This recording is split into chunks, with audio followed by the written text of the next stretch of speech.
Hello everyone, I'm your host Akuma, and welcome back to another episode of Morrowind. In today's episode, we are going to do the impossible. Or at least what has been deemed as impossible. And if we have enough time left over, we are going to do something that most people probably never do without a guide. Thankfully I have a guide. But before we get this episode started off, today we are in Tel Vos, right next to Arion's chambers. We are going to drop down here. I hope it's here. Yes it is. The Tel Vos jail. Before we go in here, I would like to address one little thing. Spell making is wonderful. I will not make a spell creation video because I do not understand anywhere near the specifics for creating spells and all the nuances that go into that, but I have been busy making spells, and I would like to share two of them.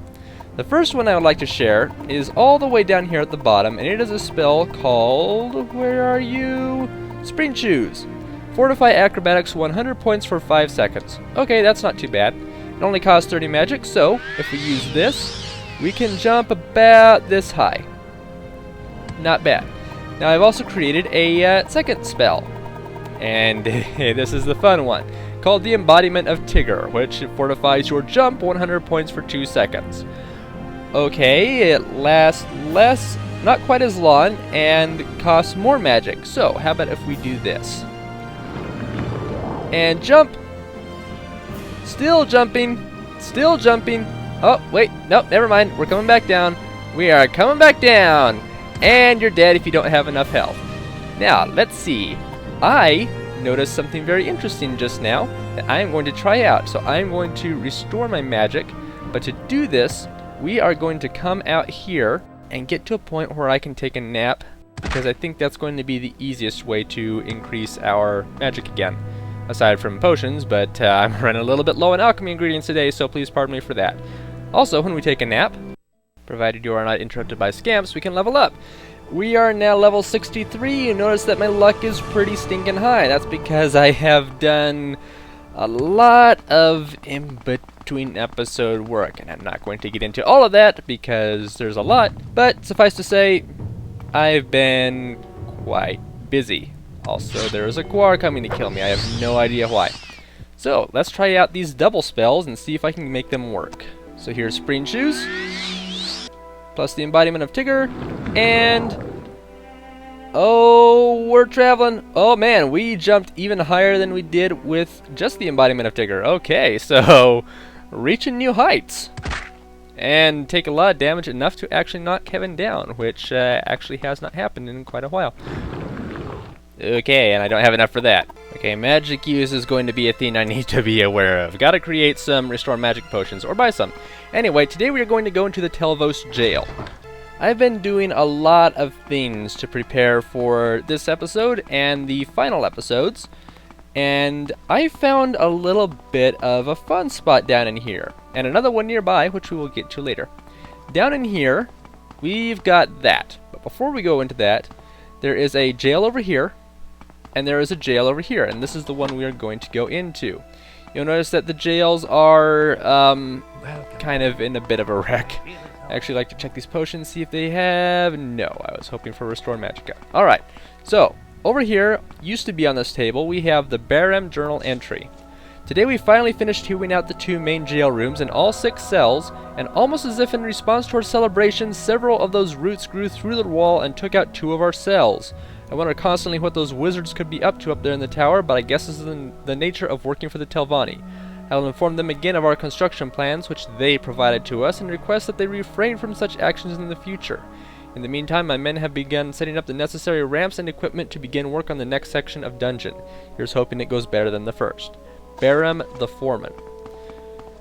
So that was his journal entry 1. If we come down in here, and this is not a quest by the way, this is just a fun little thing that I found, which I think was done really well. I think I usually find this in all of my playthroughs, but for reasons, I did not get around to doing this in this playthrough. The lower dungeon rooms have been proving much more difficult than we originally thought. We must be working near some lava flows, as the rock of the cave walls is exceptionally hard stuff. It's hard enough to see in here without all our proper lighting installed. I don't need this delay too. I have sent off for some new volcanic glass tools, and in the meantime, one of my men has found a section of cave softer than the rest, and we have continued our work there bypassing this first room. A few men have expressed their concern over the light rumblings that we've been feeling lately, but I am convinced it is just more of those Telvanni and their hocus-pocus mushroom magic. They assured us of the site's stability. The rats and bugs are annoying to us, but do not pose a threat. Hopefully we can find the source of this infestation soon and eliminate it. I don't have time for this. Right next to that is entry number 3. The worst has happened. This morning a boulder came loose from the ceiling and fell directly onto our major ramp, causing it to collapse and killing 2 of my men in the process. The remaining 3 of us are now stranded alone down here, with the cave walls being too sheer to climb, and the wizards obviously having more important things to deal with than a few errant laborers. With our water supplies diminishing rapidly, I sent Norvis and Gillum further down into the caves to look for any natural exits we might have missed when first surveying the site. Curse those wizards, they told us the site was safe. What could they be doing up there?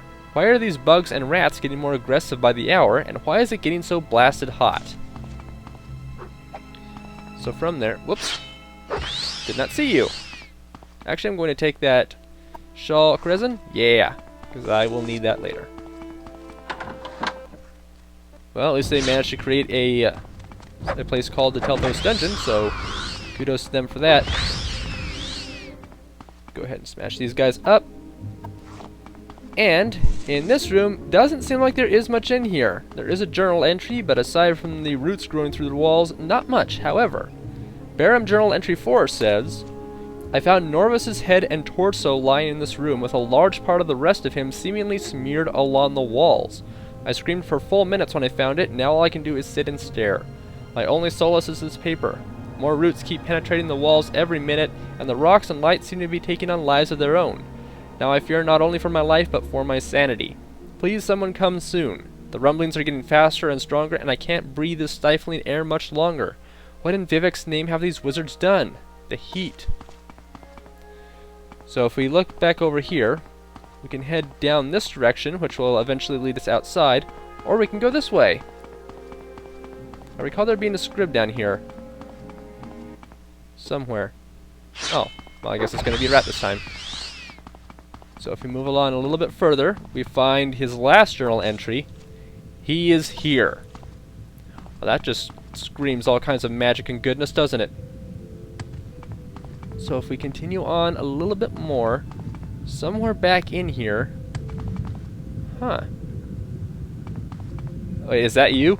Is that what I'm looking for? Oh, lava, lava, lava! Actually, yes, that's, he wandered into lava and died. Which is especially funny because, actually this is a flame atronach. Yeah, there's a flame atronach that naturally spawns in here, and apparently he committed suicide by walking into lava. This is the funniest thing I have ever seen, and it was not something I expected. You can kind of make out his head right there. Okay, that is hilarious, and it is not how I expected this to end. You are supposed to just find a flame atronach back here and get into a fight, and there's nothing you can find about the foreman and the rest of his men that came into this area, or rather I should say that were trapped in this area. So, let's go ahead and leave here. Now that we're out of Tel Vos, well, the interior anyway, we're going to go over here into Vos. If we go further along enough, we'll get to the trade house, and I found something actually rather funny in the trade house. The last story was a little bit morbid and sad, but in here, we can find something a little bit more lighthearted. We're looking for, not the trade house entrance, so it should be over here, where we find the trade house storage. With a rat in it. Now there's a dead rat. Okay, so, there is this paper over here that has a shipping notice. This note details shipments of standard supplies such as drinks, food, and furniture to the Varro trade house. One entry that catches your eye is for 3 crates of cheese that arrived earlier this week. And those 3 crates seem to be empty and opened. Okay. That explains the rat. You seem like very good company. Thank you, Flacasia, or however your name is pronounced. Today we are in fact going to do the impossible. We are going to do one of Trebonius Artorius' quests for the Mages Guild, the previous Archmagister of the Mages Guild. Or is it Archmage? Yeah, Archmage. He has 2 chores for us. The second one is kill all of the Telvanni counselors. I have no idea why. But he has a duty that he wants us to do first. What was it I asked you to do? Oh yes, find out about the disappearance of the dwarves. When I talk to Dwemer in our Old Rune branch, the two of you should get along famously.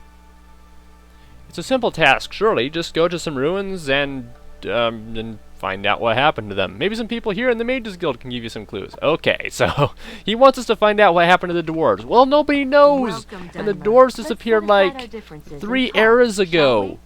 At least. So, this is not exactly an easy task. So, Flacasia, I want you to send me to Edwina Elbert in Aldrune.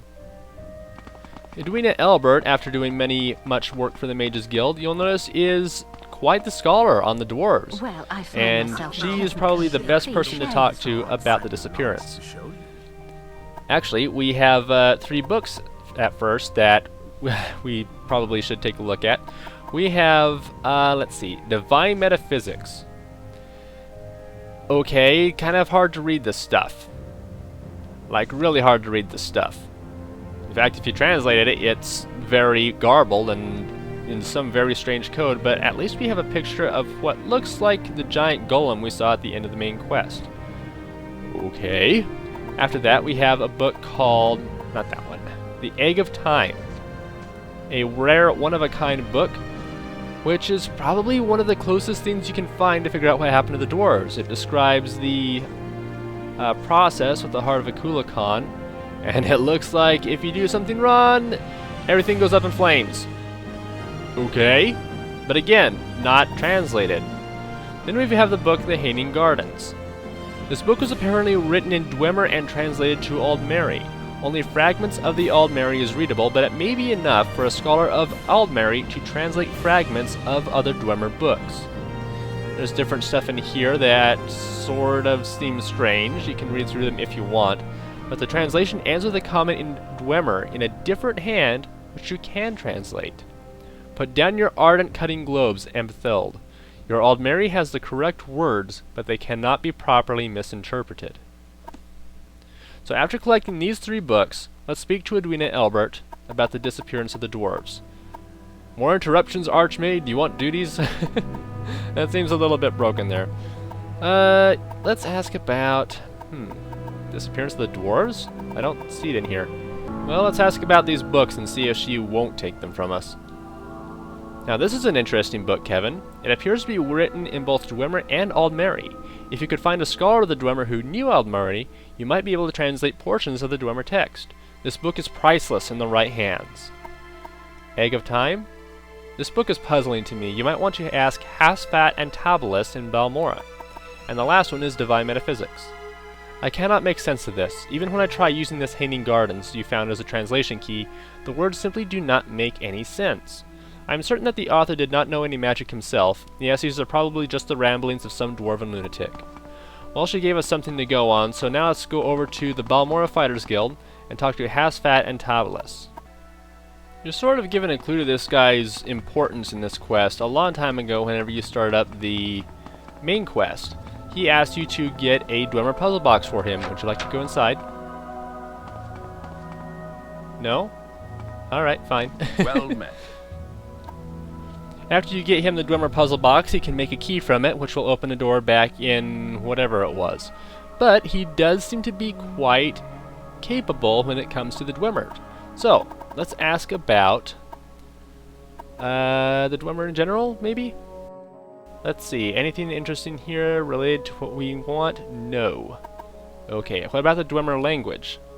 It is largely untranslatable, though the alphabet is known and short inscriptions can be deciphered, usually from context clues.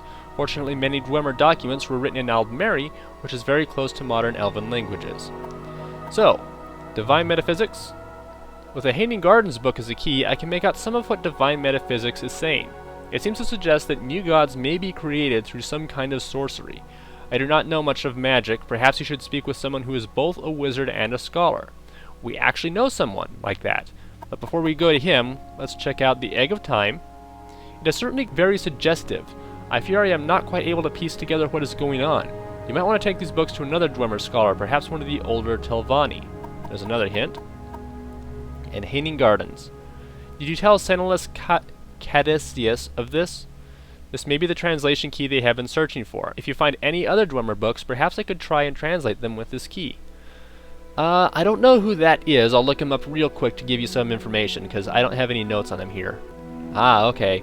He's the leader of the Enchilfinkt expedition. That was the place we were at a long time ago, which had a puzzle chamber, which wasn't really much of a puzzle. I guess we could go talk to him, but it's pretty far out of the way, and I've been experiencing a lot of game crashes lately because my file size is too big. So let's just go over to Gnesis from here. Is that something on the ground? No, that is a lantern. Okay. So yeah, next we're going to head over to Gnesis. I'm sure that we got one of those books from that guy that we were just talking about too, so probably not that big a deal. Actually, you know, throughout the entire game, and I brought this up before, it seems that NPCs sort of float around. This guy here should be at the very top. Last time I was down here, he was like down at this point. From what I'm seeing here, and what I've sort of been picking up, it seems like they tend to move in the direction of wherever they're facing. So if I can keep him facing this way, I might be able to get him up to the top again. From here, travel to, well, we're gonna go to Gnesis. Make a special trip just for you. And with my ring of highway robbery, I can make that price even lower. So, what are you doing up there? Who the heck are you? Are you... Honor to you, Nerevar, thank you. Who the heck are you? Just a guard of the Imperial Legion. What's this up here? Mantidi Cave Dwelling. Okay. Probably a whole bunch of dirty jokes I can make with that name, but I won't. And some of you are laughing at me already. Deep inside Arvsdrelen is a guy that we have encountered a few times working for the Tel Vos and the various quests that they have for us. He is probably too smart when it comes to Dwemer-related things. In fact, if we ask him about the Dwemer stuff, he goes into a very detailed, and perhaps overly detailed, description of Dwemer stuff. So, if anything, he's probably the best person we can talk to about this. Baldas Demnevani.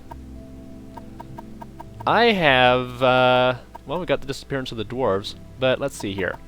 Let's start with Hanging Gardens. So, you have found a book. Let me see. Yes, this is written in both Dwemer and Aldmeri. I would keep this book somewhere safe. Perhaps you will find other books in the Dwemer language, and you could use this book to translate them. If you find anything of interest, bring both the books to me. What about the Egg of Time? Yes, I can now translate these books. This first one is Bethuend Mazonic's refutation of a popular theory from Nerevar's time. A few tones of Dwemer believe that using the power of Lorcan's heart was an unjustifiable risk. The Egg of Time contains Bethuend's arguments against this idea, many of which are quite compelling. The next book, Divine Metaphysics, is an explanation of how the Dwemer tried to make a new god, Anumidium, using Kagrenek's tools and the sacred tones on Lorcan's heart. And Divine Metaphysics? This is an explanation of how the Dwemer tried to make a new god, Anumidium, using Kagrenek's tools and the sacred tones on Lorcan's heart. It has several interesting theories about how to bend the El-No-Fe, or Earth Bones, but I am not entirely sure I understand it myself. Perhaps after another century of study, I could have a better answer for you. Well, they do live long enough that he could probably give us a good answer, but what if we ask him directly about the disappearance of the dwarves? It was unfashionable among the Dwemer to view their spirits as synthetic constructs 3, 4, or 40 creational gradients below the divine. During the Dawn era, they researched the death of the earth bones, what we now call the laws of nature, dissecting the process of the sacred willing itself into the profane. I believe their mechanists and tonal architects discovered systematic regression techniques to perform the reverse, that is, to create the sacred from the deaths of the profane. I feel like we've asked all this before, but we'll go through it anyway because it's relevant. As the Dwemer left no corpses or traces of conflict behind, I believe that generations of ritualistic anti-creations resulted in their immediate but foreseen removal from the mundus. They retreated behind math, behind color, behind the active principle itself. That the Dwemer vanished during a conflict with Nerevar and the Tribunal is merely coincidence. Really? That is interesting. Okay, well, before we get out of here, I'm going to pick something up that is on this back shelf back here. It doesn't belong to this guy, so we can safely grab it. That is the Barandus Propylon Index. If we try to take anything else up there, he will try to kill us, and I know this because I have actually tried it. So, with all that done, let's head out. Now, I don't know if it's ever been addressed in the series yet, but the Dwemer actually had a type of psychic connection with each other. They could communicate with everyone in their race through a telepathic link. So that might be of some relevance to their disappearance. But with all we've learned here, we can actually go back to Trebonius Artorius and say, okay, here's everything we found out. But because we know a lot, there is one more stop that we can make. According to our journal, I was able to get the Dwemer books The Egg of Time and Divine Metaphysics adapted to the meanest of intellects translated. Divine Metaphysics seems to be a treatise explaining how to create a new god through sorcery. The Egg of Time seems to be a refutation of the idea that linking to a divine source of power can be dangerous if interrupted. Though the Egg of Time refutes this idea, perhaps the author was wrong, and this is what happened to the dwarves. Now we recall. I see this land suits you. We welcome you freely, Outlander. Divath Fire, perhaps the wisest and most respected Telvanni in the entirety of Morrowind. We need to ask him about some of these things. Let's see, what kind of options do we have? How about the Egg of Time? This is an interesting work. Yagrum Bagarn might be able to tell you more. Yep. Even if the Dwemer are gone, one of them isn't. So we're going to go downstairs to the Corpusarium and talk to the last Dwemer. There he are!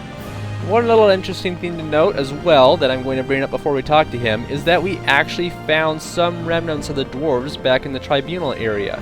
Part of the game? Whatever. We found a whole bunch of dust piles where it looks like the Dwemer were sort of hanging out in a way. And then, being completely undisturbed, even from wind, there was just those parts left, which suggests quite a bit. But let's talk to Yagrum Bagarn, see if we can get a direct translation. No, I am not here for the Dwemer boots. Have a look at the Hanging Gardens, if you would, please. Yes, this book is written in both Aldmeri and in Dwemer. Many books were written in both languages in the days of Resdayn when Dunmer and Dwemer ruled together peacefully.